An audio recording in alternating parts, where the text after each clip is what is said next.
हरे कृष्ण। ओम नमो भगवते वासुदेवाय। प्रिय श्रोताओं, आज की इस वीडियो में आप जानेंगे जया एकादशी व्रत के पारण मुहूर्त और पारण विधि के बारे में। साथ ही आप जानेंगे इस बार की एकादशी का विशेष भोग क्या है, जिसे आप द्वादशी तिथि के दिन भगवान विष्णु को अर्पित करेंगे। अक्सर ऐसा होता है कि द्वादशी तिथि को व्रत पारण के साथ साथ ही दूसरा व्रत भी होता है, जैसे कि इस बार शुक्र प्रदोष व्रत भी है और शुक्रवार का व्रत भी है।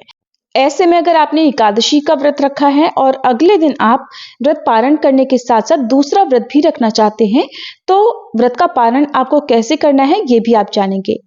इस बार जया एकादशी का व्रत 29 जनवरी दिन गुरुवार को रखा गया है। एकादशी तिथि 28 जनवरी बुधवार शाम 4:37 से शुरू होकर 29 जनवरी दिन गुरुवार को दोपहर 1:55 तक रहेगी। द्वादशी तिथि 29 जनवरी गुरुवार को दोपहर 1:56 से शुरू होगी, जिसका समापन होगा 30 जनवरी दिन शुक्रवार को सुबह 11:09 पर। इस बार द्वादशी तिथि यानी शुक्रवार के दिन ब्रह्म मुहूर्त सुबह 5:35 से 6:23 तक रहेगा। सूर्योदय होगा सुबह 7:11 पर। सूर्यास्त होगा शाम 6:08 पर।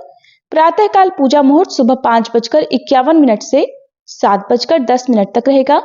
शाम की पूजा शाम 5:56 से 5:18 के बीच में कर सकते हैं।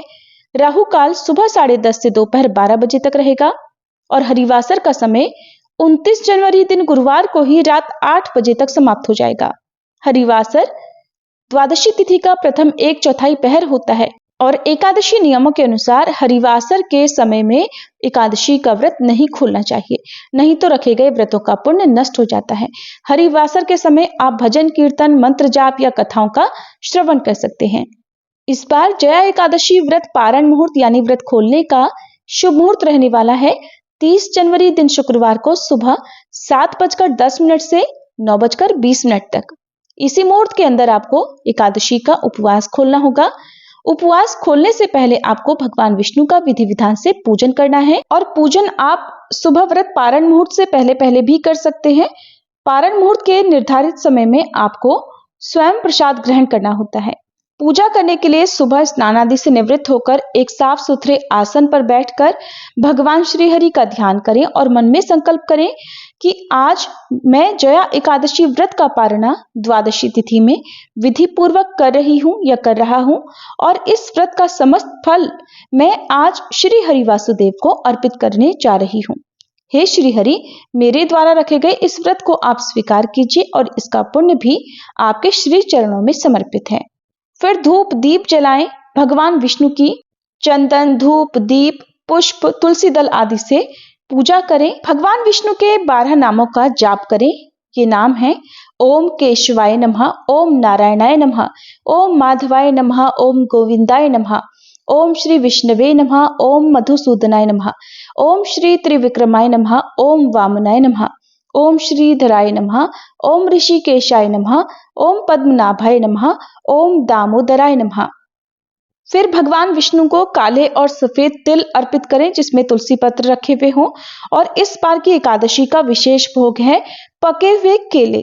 तो केलों का भोग आप भगवान विष्णु को अर्पित करें और तुलसी पत्र और जल भी अर्पित करें। इसके अलावा आप पंचामृत का भोग या घर की बनी हुई शुद्ध पीली मिठाई का भोग भी लगा सकते हैं। और कपूर जलाकर आरती करने के बाद सच्चे मन से क्षमा याचना भी जरूर कर लें, ताकि आपके द्वारा रखे गए व्रत में यदि कोई त्रुटि हो गई हो, कोई गलती कोई अपराध हो गया हो तो उसका दोष ना लगे। सच्चे मन से प्रार्थना क्षमा याचना करने पर दोष नहीं लगता है।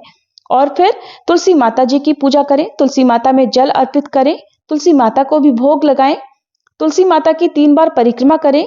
तुलसी चालीसा का पाठ करें और फिर जो भी सात्विक भोजन हो या जैसे केले का भोग इस बार आपने लगाया है तो एक हिस्सा गौ माता के लिए आप निकाल कर रखें। दान में भी आप केलों का दान इस दिन कर सकते हैं। दान दिए बिना कोई भी व्रत निष्फल रहता है या व्रत का पूरा पुण्य प्राप्त नहीं होता, इसलिए दान अवश्य करना चाहिए। और खास तौर पर द्वादशी तिथि को तो दान देने के बाद ही व्रत खोलना सर्वश्रेष्ठ माना गया है। अब सबसे पहले आप अपने दाहिने हाथ में थोड़ा जल और एक तुलसी जी का पत्ता लेकर जो आपने भगवान को अर्पित किया है उसे आप प्रसाद रूप में ग्रहण करें, या पंचामृत हो तो पंचामृत का सेवन करके भी व्रत खोला जा सकता है। केले का भोग जो आपने भगवान को अर्पित किया है उसका एक हिस्सा प्रसाद रूप में ग्रहण करके आप व्रत खोल सकते हैं। और व्रत खोलने के कुछ समय बाद, थोड़ी देर के बाद आप सात्विक भोजन कर सकते हैं यदि आपने शुक्रवार को कोई दूसरा व्रत नहीं रखना हो। और अगर आपने जैसे शुक्र प्रदोष हो या शुक्रवार का व्रत इस बार पड़ रहा है तो आप यदि दूसरा व्रत भी रखना चाहते हैं तो केवल फलों का या पंचामृत का या जूस का सेवन ही व्रत खोलते समय करें। एकादशी व्रत का पारण हो जाए उसके बाद आप दूसरे व्रत का विधान या जो भी नियम है, कथा श्रवण या पूजा पाठ आदि है, वो प्रारंभ करें। इस तरह से एकादशी व्रत का पारण किया जाता है। ये थी आज की वीडियो। जानकारी आपको अच्छी लगी हो तो वीडियो को लाइक करके हमारे चैनल पर कथाएं भी जरूर सुनिएगा।